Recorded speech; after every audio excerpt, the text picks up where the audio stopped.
존경하고 사랑하는 우리 구독자 여러분 반갑습니다. 여러분의 천만 라디오 트레저입니다. 이제 또 오후 시간을 맞이해서 한번 또 살펴보도록 하겠습니다. 날이 어두워집니다. 겨울이다 보니까 해가 빨리 지는 것 같아요. 여러분들도 퇴근 준비 잘 하시고 한번 천회장 이야기 듣고 하루 마무리 잘 했으면 좋겠어요. 이 사진 속의 인물, 아유 갑자기 웃음이 나오네. 어제 요즘 보니까 국민 밉상이야, 국민 밉상. 밉상이 됐어요, 이제는. 예전엔 진짜 말 그대로 거의 혁신의 아이콘, 그런 존재였는데 요즘은 국민 밉상이 돼가지고 엄청 욕을 많이 받고 있습니다. 그 머스크가 요즘 보니까 테슬라를 관심을 안 두고 계속 그 트위터 쪽에만 관심을 갖는 것 같아요. 그러다 보니 주식도 많이 팔았더라고. 주식을 벌써 4조 원 넘게 팔았다. 그런 이야기가 있어요. 많이 팔아가지고 지금 막 주가는 계속 곤두박질 치고 있죠. 하여튼 머스크 테슬라 CEO가 또 테슬라 지분을 팔았다. 36억 달러 정도 팔았어요. 4조 한 6,800억 정도 처분한 것으로 현재 나타났는데 이렇게 테슬라 주가가 이번 주에만 한 12% 정도 넘게 빠졌어요. 뭐 계속 빠지는 거야. 그러니 주주들 얼마나 환장하겠어. 지금 미치고 환장하겠어. 응? 팔짝팔짝 뛰고 있어요. 지금 보니까. 시가총액도 5천억 달러 이제 밑으로 주저앉았어. 5천억 달러 밑으로 주저앉았다고 합니다. CNBC에서 그러는데 그 미국의 증권거래위원회 SEC 공시 자료를 토대로 해가지고 머스크가 지난 12일에서 14일 테슬라 주식을 한 2,200만 주 팔아치웠답니다. 2,200만 주 팔아치웠고 정확한 매도 이유는 알려지지가 않았어. 매도 이유는 알려지지 않았다. 이렇게 머스크가 테슬라 지분을 대량 매도한 것은 4월하고 8월 그리고 11월에 이어서 올해에만 벌써 네 번째야.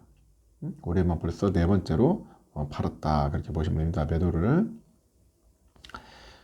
일단은 그 데이터 제공업체 보니까 그 머스크는 올해에만 테슬라 주식을 243만 달러 정도 되는 것 같아요. 203이 아니라 테슬라 주식을 평균 243.46달러에 총 9,420만 2,321주를 매각했네.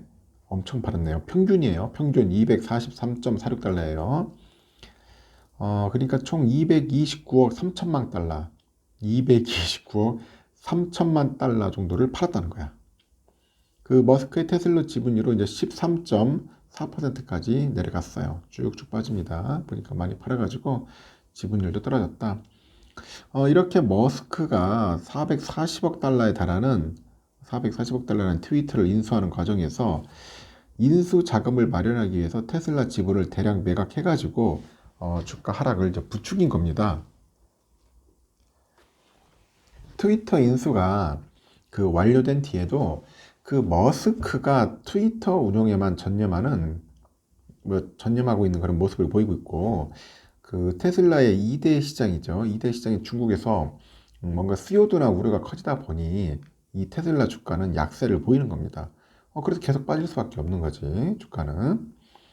테슬라 주가는 간밤에 한 2.6% 추가 하락을 했더라고. 그래서 156.80이에요. 156.80. 그러다 보니까 지금 주주들 지금 막 미칠라 하더라고요. 연초 대비 55% 주저앉았네. 55% 주저앉은 것으로 현재 테슬라 시가총액이 4,950억 달러까지 이제 쪼그라들었고요. 테슬라 시총이 한 5천억 달러로 밑으로 떨어진 거는 S&P 500 지수 편입을 앞두고 주가가 급등하던 2020년 11월 이후 처음이다. 2020년 11월 이후 처음이라고 합니다.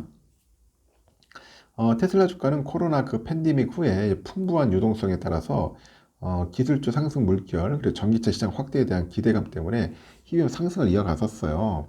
쭉 상승을 이어가다가 지난해 10월이죠. 10월 시총 1조 원 달러도 돌파했거든. 1조 원 달러, 1조 달러. 돌파를 했고 하지만 올해 들어서 주가가 반토막 나다 보니까 시총이 5등에서 7등으로 쭉 밀려 나갔습니다. 5등에서 7등으로 나갔다. 머스크의 자산도 올해에만 벌써 1,090억 달러 급감을 해가지고 한 1,609억 달러네요. 1,609억 달러로 줄었어요. 머스크는 세계 1위 부자라는 타이틀도 최근에 이제 베르나르 아르노 루이비통이죠. 그 회장한테 빼앗겼습니다.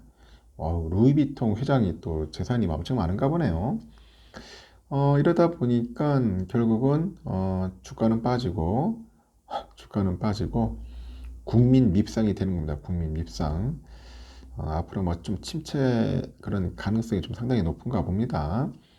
그러다 보니까 요즘 전기차가 이렇게 빠지면은 나머지 관련된 2차 전지 섹터들도 상당히 안 좋아요. 안 좋다 보니까 결국은 힘들다. 그렇게 보시면 될 것 같아요. 성장주가 안 좋으니까 요즘 보니까 카카오 쪽도 난리더라고. 카카오.